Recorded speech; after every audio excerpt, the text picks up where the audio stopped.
नमस्कार महानदी न्यूज 7 को आपण मनकु स्वागत। आज जिल्लापालक कार्यालय सम्मुख रे पुणी गणधारणा।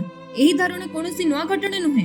पूर्वरु मध्य एही कर्मचारी माने 5 थर धारणा दैचंती, किंतु ए पर्यंत एही संघर्षर समाधान मिली पारि नाही।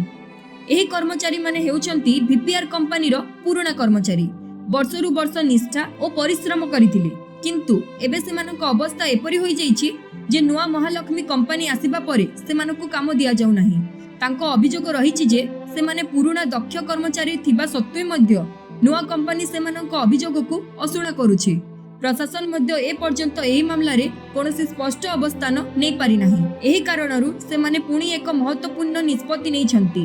तांकर दाबी जे नुआ कंपनी सेमानकु काम दो किंबा एही समस्या रे एक स्थिर समाधान दिया जाउ।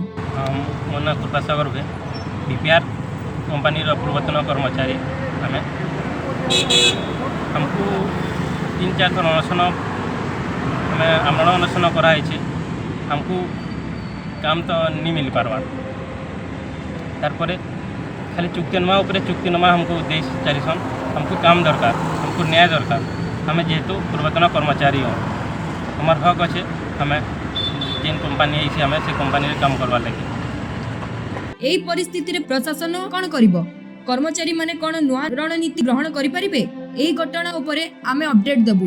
आपण एमिति हम सहित जोड़ी रहंतु। एही दुखद परिस्थिति एक प्रश्न उठाई दउछि जे प्रशासन कोन सेमानकु न्याय देबो? ओडिसा रो एही कर्मचारी मानक पई एक आशार आलोक जळिबो कि?